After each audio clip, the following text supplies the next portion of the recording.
Hello and welcome. My name is Tony Barletta. I have been a contributor on StarPodLog on Comics Talk once in a while. I am the DragonCon programming director of the Comics Track, so I put all the comic book panels together for DragonCon here in Atlanta, Georgia. And it's great to be back here on StarPodLog talking about a favorite subject of mine, the Flash Gordon movie. Joining me today is my friend Rodney Rodis. Rodney, introduce yourself. Hello, my name is Rodney Rodis. I am a big comic book fan and owner-publisher of Bastilio Publishing, a comic book company that I run. Yeah, huge fan of Flash Gordon. One of the first films to, burn into my mind at a young age. Yeah, me too. Absolutely. Did you see it in the theater? No. It was a VHS copy that my parents borrowed from the library, believe it or not. It's like that weird, you know. I remember my brother, he went and saw it and he came back and he was telling me about the scene with Baron and Gordon, going through that manhood. The tree. Yeah, and they're sticking their hands in the stump, you know. And I was like, what? No, oh my God. And I was 5, you know, that was terrifying. Yeah, I think I was 8, and my aunt that day I was with my aunt, and she'd suggested we see a movie, and it was either Popeye with Robin Williams or Flash Gordon, and Flash Gordon won out, and it's been my favorite movie of all time ever since. I've seen it more times than any other movie ever. I mean, you would not lose with seeing either one of those films. Oh yeah, Popeye is a wonderful movie, and I would. If we have a chance, we should talk about that movie sometime. But right now, let's focus on Flash. I'm sorry for derailing. Yeah, Popeye is a great film as well, but we are talking Flash Gordon today. Yes. So the article from the magazine that we're talking about was a particular interview with Sam Jones about his first big role, and that was in Flash Gordon. He talked about how he won the role by Dino De Laurentiis' family seeing him on the Dating Game of all places. That's really strange. But that's what won him the role. And that they dyed his hair blonde, which is a great choice because I can't imagine Flash Gordon without blonde hair. Oh, yeah. I mean, you know, Buster Crabbe pretty much visually was, you know, Flash Gordon for years. And so you couldn't get around that, you know. And then to have Sam Jones come in and now, be reimagined as Flash Gordon for a modern time, you know, then, which is 1980, 81, was great. You know, it was, you know, in my opinion, successful compared to what could have been.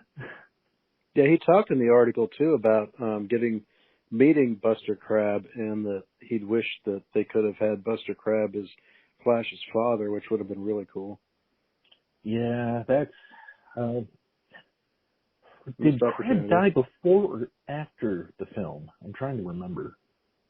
The beginning of the article, I believe, is a conversation between the two of them. So it seems that Crabbe died after because he introduced Sam Jones as the new Flash Gordon. Oh, okay. Yeah. So I mean, it also too, the article states an interesting thing is that Sam Jones said he would do his own stunts because they had stunt people for him, but he wanted it to look authentic, and he did his own stunts. So that was him on that platform with the whip. You know, that was him with the tree. That was him going through the jungle and the quicksand. I think he did a great job in all those action scenes for sure. Oh, totally. Yeah, the platform scene with the Hawkmen fighting against Baron is probably one of the most terror-gripping scenes in the movie, because you're just like, I don't know what's going to happen. There's spikes. There's, you know, it's tilting back and forth. There, hundreds of miles really is. From anything. Yeah, it really is. He did say in the article too how it took them weeks just to film, you know, what looked like a few minutes on screen. So it must have taken forever to film that entire scene. and the two of them were actually hitting each other with whips. Oh, really? And, I did not know. yeah, but I guess they of course it was fake blood and all, but they were actually going after each other on that platform, and there's something about constructing an action scene, like you said. I mean, it's tilting and it's swirling, and you got the spikes, you got the blood, you got the whips, you got and something that's like in so many scenes, you got that beautiful painted sky. You can see that sky, so if they fall off, they're going down. Yes, and the special effects that they were using for that sky, I think, was just dye in water. It was perfect. It was absolutely perfect. Yes. It looks like a comic book backdrop. It looks like a comic book page come to life. Yeah, the set designer and the art director were amazing. They really understood and was able to embrace the comic books, giving it a slight camp, but not overdoing it. Like, it's still believable. You still felt there were stakes. You still felt that, you still feel the drama. Exactly. And, it is a product of its time, but yet it, you can see how it borrowed some from movies that have come before, influenced from some of the Superman films, from some sci-fi films of the era. But, like you said, the set design, I mean, when you look at Ming's chamber and you look at the design of it and the costumes, it's so very unique. All those races of aliens, all with different costumes and gold on their head. And there's something unsettling in the uniqueness at the same time that made it so gripping you couldn't turn away. There's some of those people were wearing like gold masks that almost looked like they were crying. It was unsettling but cool at the same time. Yes, and I don't know how much Lorenzo Semple Jr. put into the script in terms of how he wanted certain things designed. Right, and Lorenzo Semple Jr. is other, just to reference that he wrote a lot for Batman TV show, just so everybody knows who we're talking about. Yes, and that's why, you can see the influence of that kind of design in Flash Gordon. Like, getting back to how you were talking about the throne room scene, the colors are beautiful, the metallics shine. You have all the groups of aliens. They're all kind of, segregated from one another. So you can instantly tell, like, that, we have the Hawkmen, we have the Kree people, we have one to kill Ming. He wanted to, didn't have anything to donate. Offer him, to offer, and he could only offer his gratitude. And that was an awesome scene. But yeah, Ming asked him to fall on a sword, and he was like, okay, I think we're gonna do this, and I'm gonna try to cut your head off. And then the way that scene just like stops, like, he is frozen, and you can tell it's like he's just standing there holding it, and he's like kind of bobbing back and forth. He can't really keep his balance also at the same time, and Ming just pulls the sword, like undoes his fingers, takes the sword, just rams it right through him. That scene, it tells the audience right away who Ming is, and so does Flash. As soon as he sees it, this Ming is a psycho. That sets it right up from the get-go. As soon as you see that. Oh yes, Max von Sydow is amazing as Ming. Absolutely phenomenal actor. Yeah. The design. Getting back to the comics, Ming the Merciless was, a racial stereotype. He was one of the evil Asians that was propagated in the 1920s, 30s, and 40s. Mm-hmm. He kind of fell to the wayside in terms of the way they designed. They wanted to make him more alien, yada yada yada. But with this, it was like this very Eastern European look to him. Yeah. And it was just like, oh, he looks like this kind of blend of different ethnicities all into one. True. And True. and it's like they just, again, with the design just perfect. And then the performance by Von Traub, again, not playing up to that villainy, and it was just so great because he wasn't like a crazy villain. He was like a very calculating, a very determined villain. Yeah, and certainly a scary villain. I mean, his presence on the screen was phenomenal, and I mean, he certainly is the best actor in the movie, but I think the other actors were incredibly well picked as well for their roles. I mean, just perfect. I think they picked the perfect actors for each of those roles, really. I mean, you look at Timothy Dalton as Baron. Total swashbuckling here. Oh, yes. Yeah. And you look at the larger than life Brian Blessed. I mean, no one else could bring Vulcan to life like Brian Blessed. And he is such a great cast because he really like embodies the Hawkman. He's just like laughing and having fun at the same time. Yeah, He's like, yeah. Well, I love that scene in the throne room where he's poking people with his sword and trying to act like yes, and he clubs one of Ving's henchmen. Yeah, again, like anybody else would have failed in that role, but Brian Blast, again, his performance rivals Van Soud. Yeah, yeah.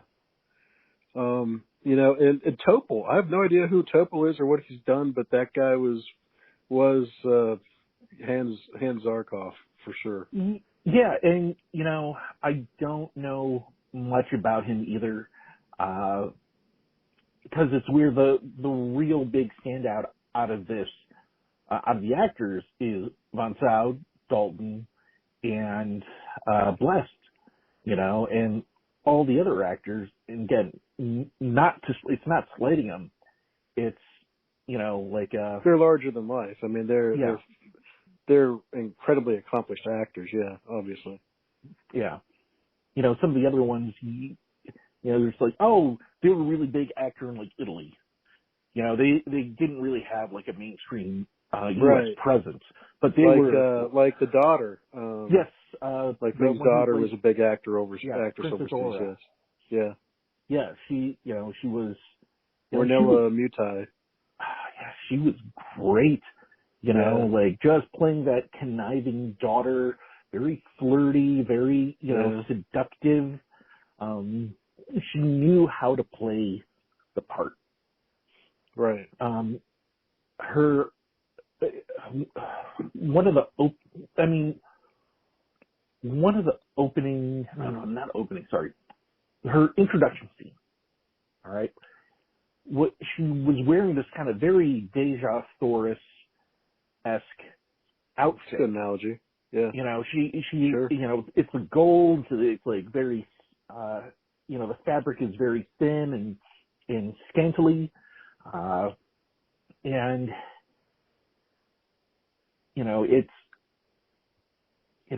it shows off like not just sexy, not just seductive, but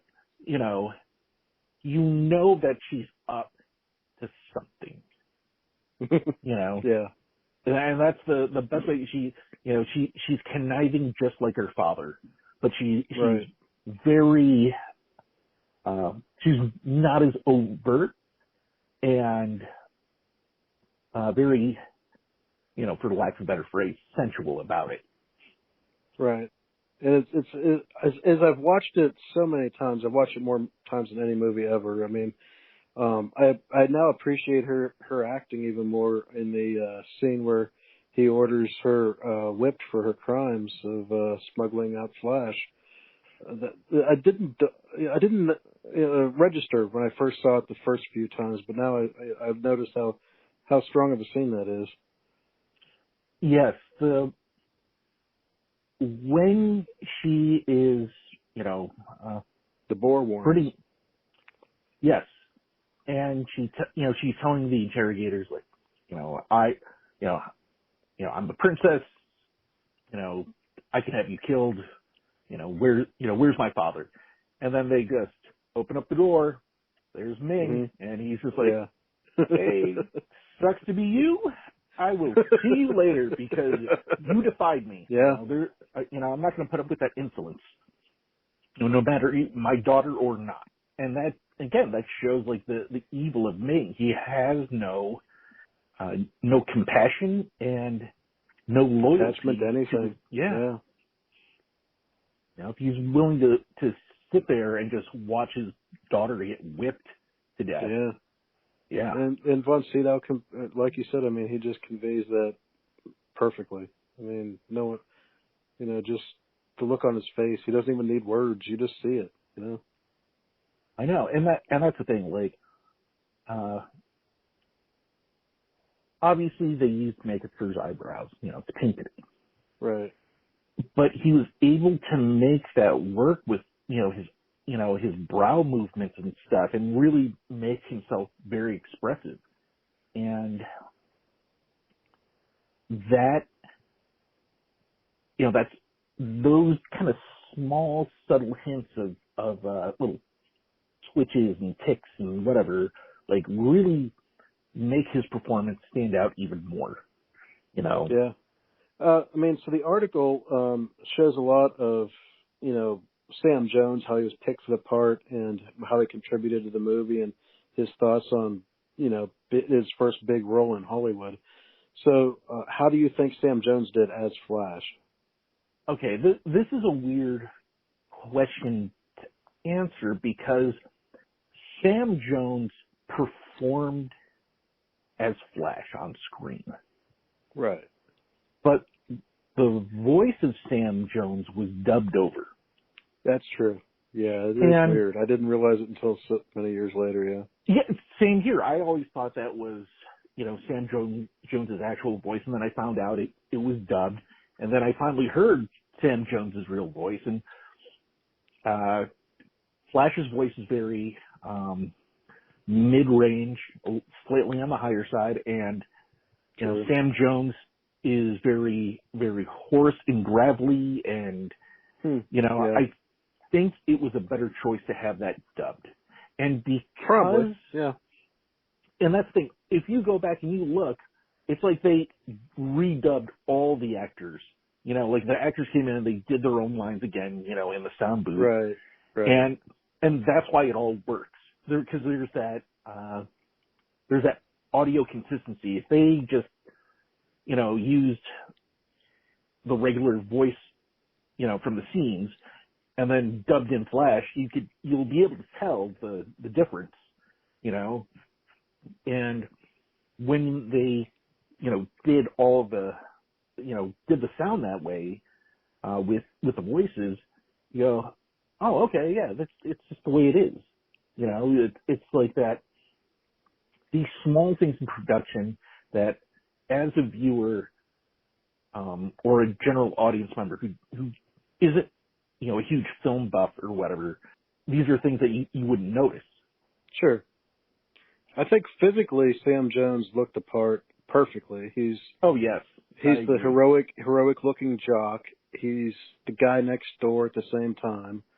And I think he embodied a quality. I was thinking about this when I was getting ready to record it. I mean, there's a quality Sam Jones portrays that makes him so likable.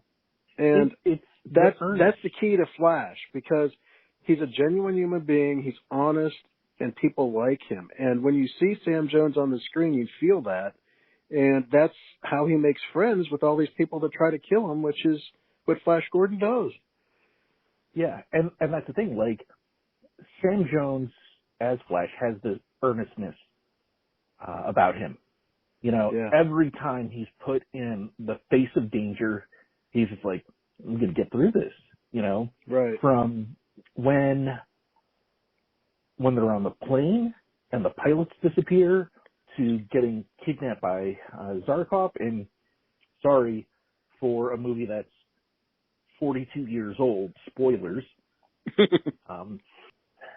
You know, every time he's just like, you know, we're going to get through this. I can, you know, he is never, not once in that entire film, he feels defeated. Right.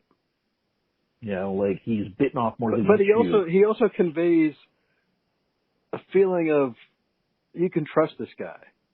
You can trust me. It'll be okay. You can trust me. I can do it. That's part of the earnestness in the Hey, performance. I know you tried to kill me a couple times. I forgive you. Let's get together and do this thing. That's Flash Gordon. And Sam did that perfectly. Yes, because he knows that it's like, these quabbles that you have with me are nothing, because there is a greater threat than, you know, you think I'm stealing Princess Allura from you, or Right. Princess Aura, you know, or, you know, if you think turning me in will run favor with me, you're wrong, you know. Right. Yeah. Again, I think all the roles were just perfectly cast in this movie. Mm-hmm. I couldn't imagine anyone else portraying any of the other characters. Yes. Actually, let's talk about the one who plays Dale Arden, Melody. Melody Anderson. Yes, Melody Anderson. Okay. Yeah. If you look at her face, now she has a very modern 1980s stylized feathered haircut. All right. Mm-hmm. But if you look at that face, she has a very classic 1940s actress face. And that really plays up to that classic look. That's a very good point, yeah. To that classic look of you know, kind of going back to the Buster Crabbe series, but also going back, you know, back to the strips, you know, where she had you know, whether it's lighting, makeup, or whatever, she is like very, not dainty, what's the word? Very delicate. Delicate, there we go, features. And while I was watching this morning, I found something that was I found it odd. Most of the time, you see Dale, she's kind of, you know, she's worried. What's going on with Flash? What's going on with us? What's going on? You know, she was a worrier up until the point where she does the jailbreak. Right. And then all of a sudden she's, you know, pretty good at shooting a gun, pretty good at, like, you know, kicking people and, you know, punching people. And I think we see it too where that's a product of its times. Like, if that movie had been done before the 80s, you might not have seen that. I mean, I think you certainly see like an 80s version of Lois Lane where she doesn't always want to wait for Superman. She wants to go out and get in the action herself. I mean, I think you can see how that had an influence on that particular scene. Yes, but it was just kind of weird because there really wasn't much set up prior to that, you know. So watching it again you know, this morning, it just kind of hit me jarringly, you know, because the last time we really see her do something, she's playing cheerleader for Flash in the throne room scene. True. Yeah. You know, yeah. and telling Flash goodbye. Yes. You know, so like I said, that scene was jarring, but overall, like, I think there could have been a better balance instead of like her showing her that, you know, she's an ass kicker, that they could have shown a way for her to be like very sneaky, very conniving, very, you know, meld with backgrounds, or, you know, like they could have done a scene where there's like Ming's entourage of women, you know, and she blends in and they like walk through a hallway and she could have like slipped out, you know. Yeah. So you mentioned her as the cheerleader, and I know in the article Sam Jones had said that scene where he was throwing the ornament around is a football, and hitting the guards on the head. That he improvised that on the set, and he pretty much took credit for writing that particular action scene. It just works so well. I mean, it's such a fun scene, but it works so well at the same time. It's exciting. It's fun.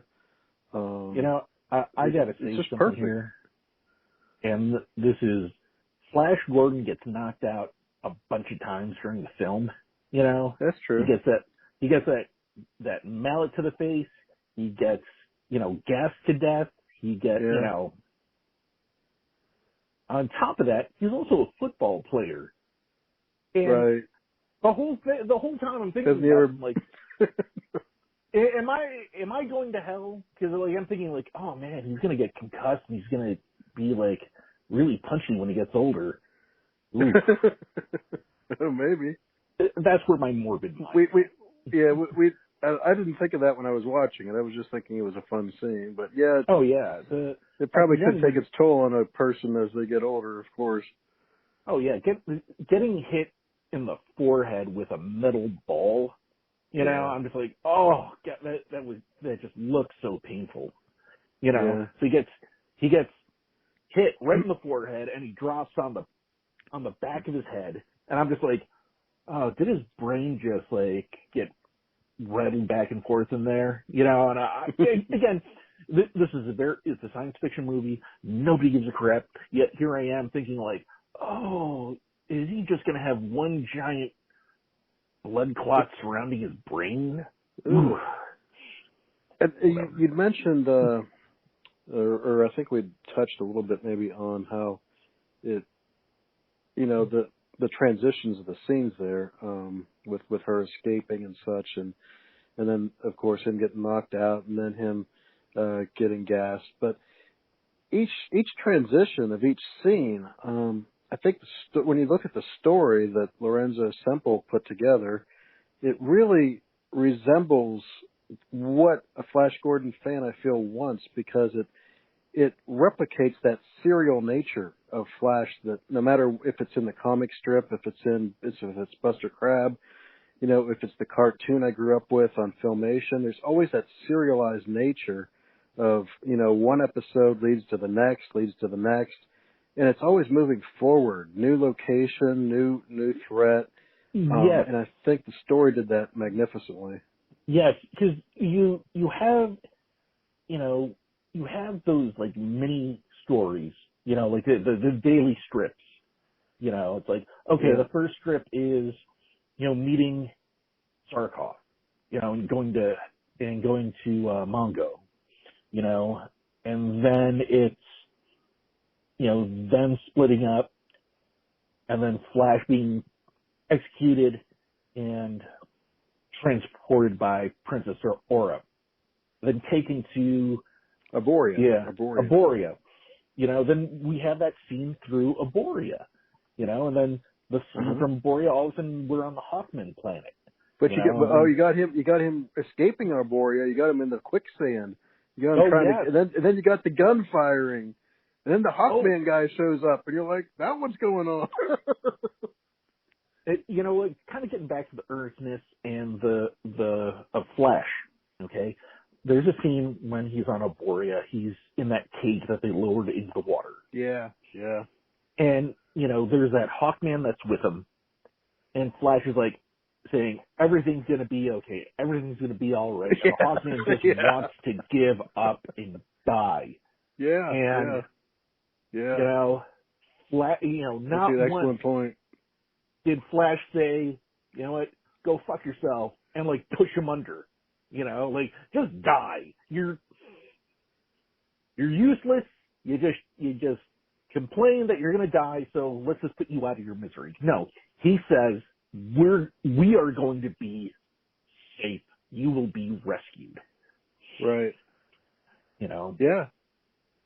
And no matter how many times he said anyone doubts it, you believe it, because Flash says everything's going to be okay. Yeah, because again, it's that earnestness. It's that looking at the challenge and, being brave and just saying like, I don't know if I'm going to survive this or if, win, but you know what?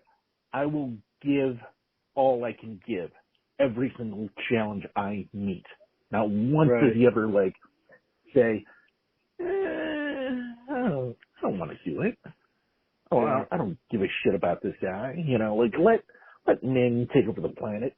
And not even when Ming offers Flash Gordon a planet of his own. That's an excellent scene. Yeah. Yeah. Flash looks at Ming and is just like, no, that is not how we do things. I will not subjugate others. That is wrong. And it's a very black and white and it's moral like, judgment for him. Yeah. And it's like, well, you're going into the ether. And it's like, I'll find a way. And then off he goes. It's like, no, I'll find a way. And off he goes. And he finds a way. That's who he is. That's what makes it so awesome. Mm-hmm. No, I agree. It's, him just going, no matter what the odds, he's going to risk it all. Right. Every time. He never once is he kind of like, well, maybe I can hedge the bet here and, maybe if I just do this, the deal. No, or cut a deal here with this. Yeah. No, like when the fight scene again in the Hawkman planet, and him, Flash and Prince Baron are whipping each other to death, and fighting on the Spike's platform. When Baron falls over the side and is hanging on for dear life, Flash rescues him. Yeah. After he tries to kill him twice, Yeah. And that's why I love him. That's why he's such an amazing hero. Yeah. That's who he is. And you can see how that, wow, shit. How long does Flash Gordon predate Superman? I'm not sure. Superman was 38. 38. Yeah. Flash Gordon, because you can see some of the influences of comic strips in Superman, and that earnest of Flash Gordon is inspiration or influence onto Superman. Absolutely, yeah. Absolutely. And I think we definitely have to talk about, I was 8 years old when it came out. I had no idea who Queen was. I didn't know a thing about Queen, but that soundtrack, every song is just, it makes that movie what it is. It brings it to life.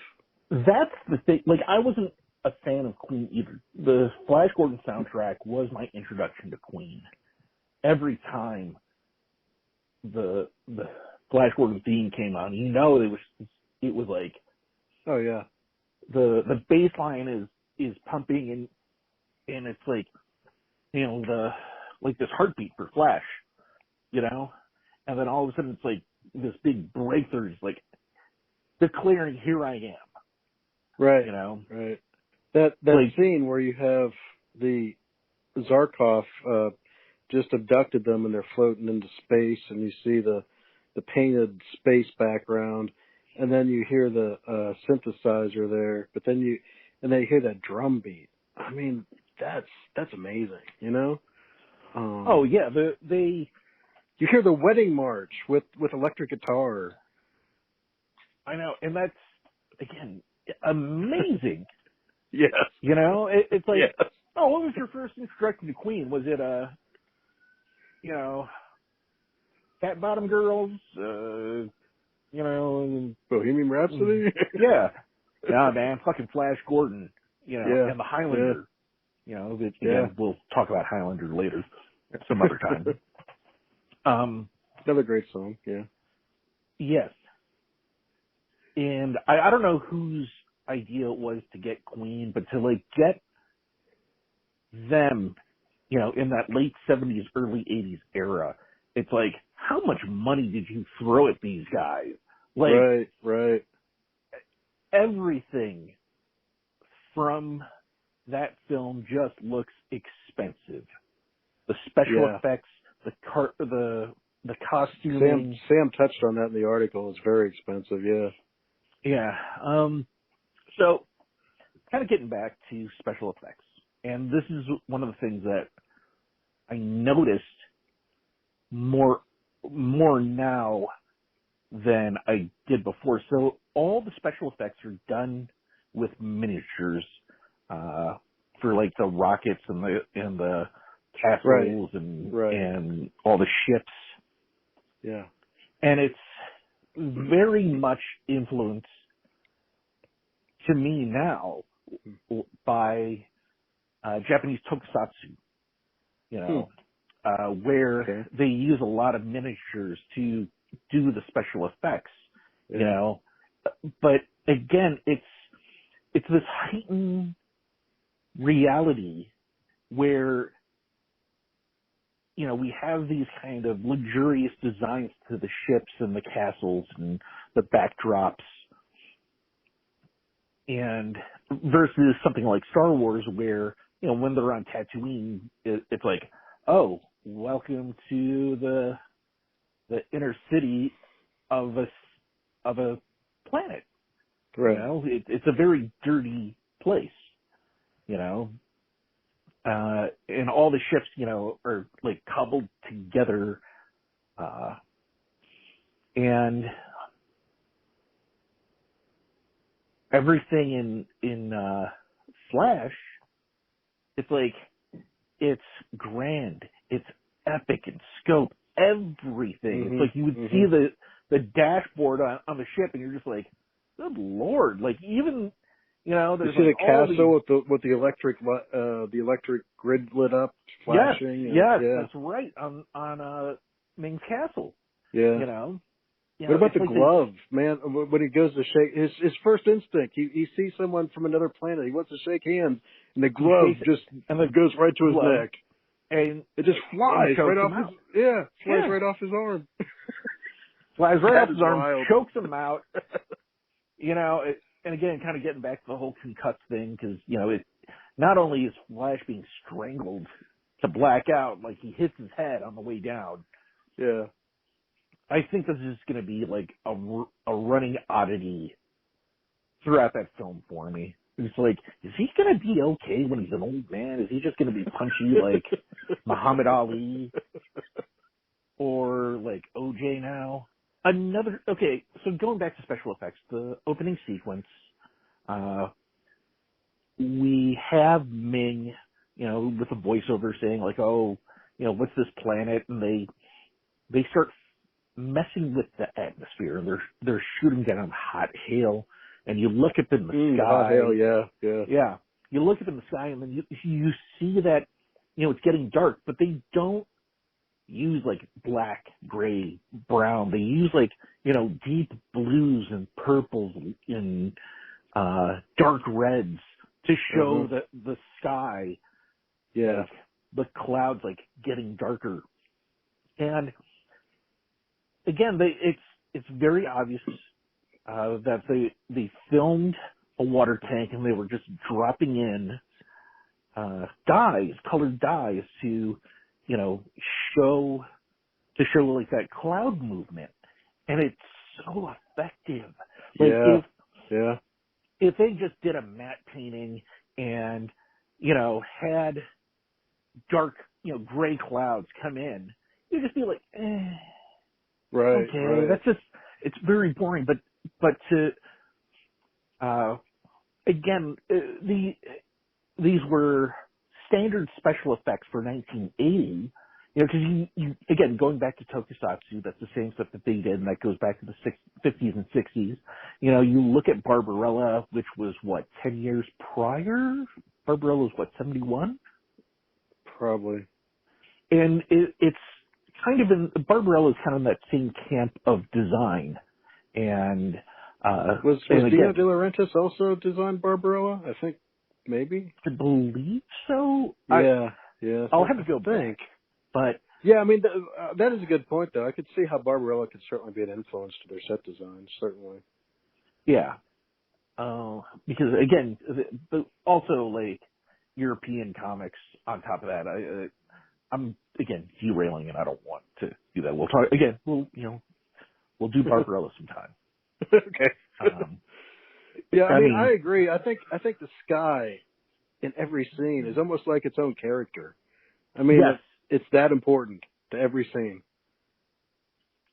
yes. And you don't see that in any other movie. I mean, when have you ever noticed the sky important in a movie? And, I mean, and that's like when you see the Hawkmen flying, when you see them taking Dale and Zarkov prisoner and they're struggling and that sky's behind them. I mean, that's magical. And that's the thing. Like, this was very rudimentary blue screen, Yeah. Yeah. Not to us, it's rudimentary, but it was, height of technology back in 1980, and they made it work.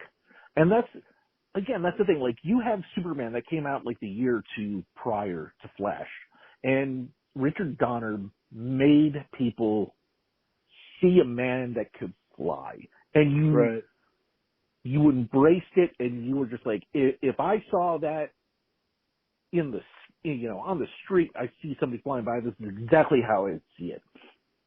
When you see the Hawkmen flying, it's so stylized, yet believable.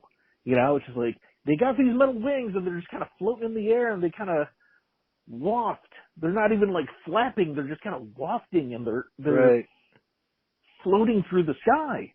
Yeah, yeah. It looks believable. It's wonderful. Yeah. Everything.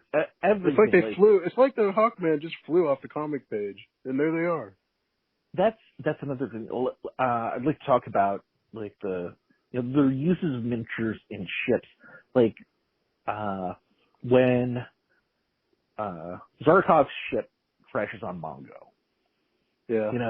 It it's like very slow moving, and it crashes, and it just kicks up all of this dirt and sand and debris, and there's something that you just buy into it and just go, yeah, that thing was going like 5 miles an hour. Right. And it wasn't even slow motion. It was just, this is how we're doing it. And because it was also consistent throughout the film with the miniatures, I think the only full-size vehicle that they had was the ski sled. Just kind of thinking about it, everything else was just sets, or sets or miniatures. Sure. So I think the ski sled is the only like built vehicle. The iconic ski sled. Yeah, and again, going back to design, the design of that sled is just insane. It's like, oh, does it have a seat? No. What does it have? Oh, just these bars that you sit your ass on. It's a good point. Well, you just zoomed to the cosmos on that thing. Right. But that's the thing. It's like the heightened reality, the suspension of disbelief that you have for that film.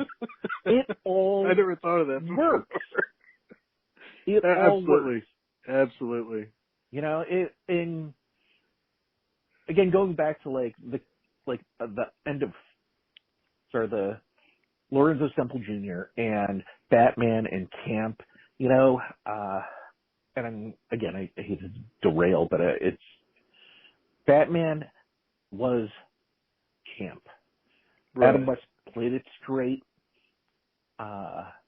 Written by the same guy that wrote the Flash movie, yeah. Yes. And those Batman, that Batman show basically was a camp take, but off of comics of the 40s and 50s. Yes. And early 60s. Yeah. The thing is like every time as a kid I saw Batman and Robin in peril, like you felt it, just like how I feel it in Flash Gordon. And I said this to a friend of mine. I said, when you're a kid and you watch the Batman TV show, you see how serious it is. And you're like, oh my God, you see it through a serious eye. Right. This is what happens, like, if you're an actual superhero. Like, you're going to have, like, this giant machine that has knives on it that's going to be spinning. Or you are going to, dine a giant birthday cake made out of quicksand. Right. And then you get to your teenage years, you try watching it again, you go, oh, this is baby stuff. This is stupid. Yeah. And you watch it again as an adult, and then you appreciate it on a different level. You appreciate it for its subversiveness. You know? Like, oh, I got a tingling in my back belt or whatever. Or like, again, the way Adam West just plays it straight through the entire series. That translated very well, that kind of heightened reality translated very well to Flash Gordon. You know? And it wasn't as campy in terms of, like, everything is, there's a label on everything, and there's, like, kind of weird, like, humorous moments that you don't really get. Like, again, kind of comparing it to the Doc Savage movie, Doc Savage, again, kind of... Ron Eli, who played Tarzan.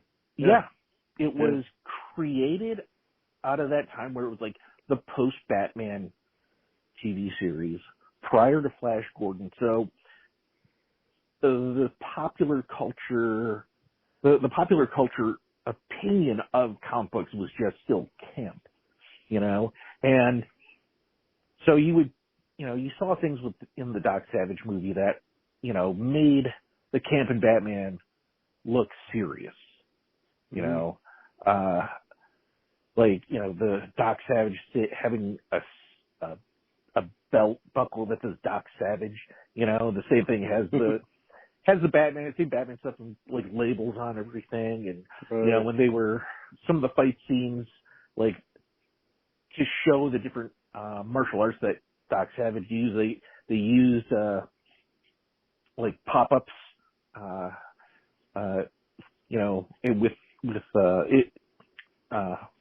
pop-up subs or, subtitles on the screen describing what it is. And they would use like the weird, like swiping sound effect, that you would hear like in a old 1960s cartoon. Right. And camp certainly lent itself to Flash Gordon, but I feel they serious in a way, in a weird way. Like, I don't think serious. It's just it was played straight. Right. I believe Flash Gordon might have embraced camp, but I felt it's a unique film made in such a way that made everything believable to me as a kid and even to me as an adult. It just made it believable because I bought into the entire world around it. Yes.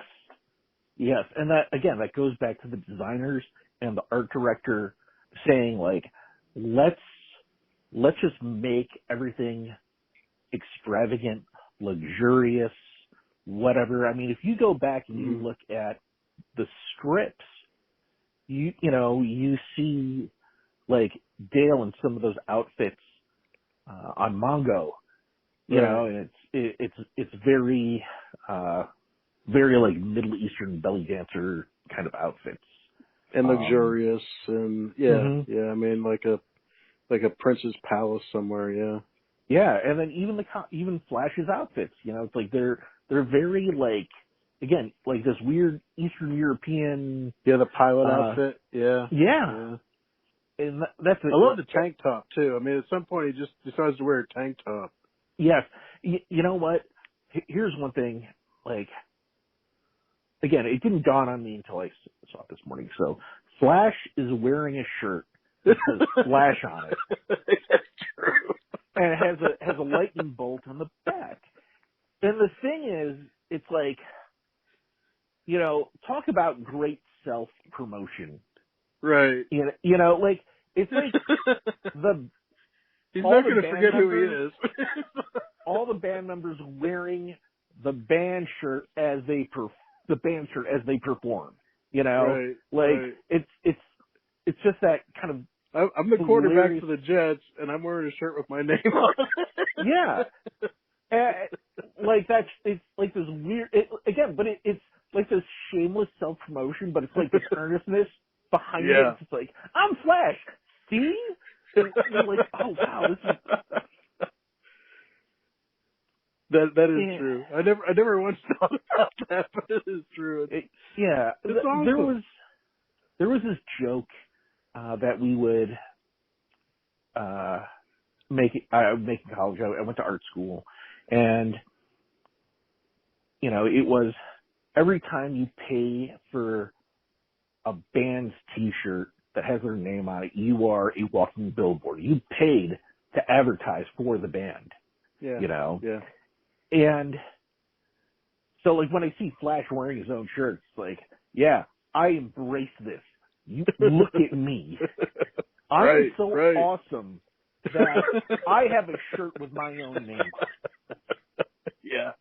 You know, and it's like a step below of Mark Bolan from T-Rex. When Mark Bolan would perform, like, you would usually see him wearing a T-shirt of his own face. Right. And it's like, oh, isn't that kind of egotistical? Yeah, but it's kind of awesome too. And I feel we have to talk about another iconic scene, which is the fight on the ship when behind the cloud when they're waiting in ambush, and all of a sudden, and you have Brian Blessed saying the iconic dive.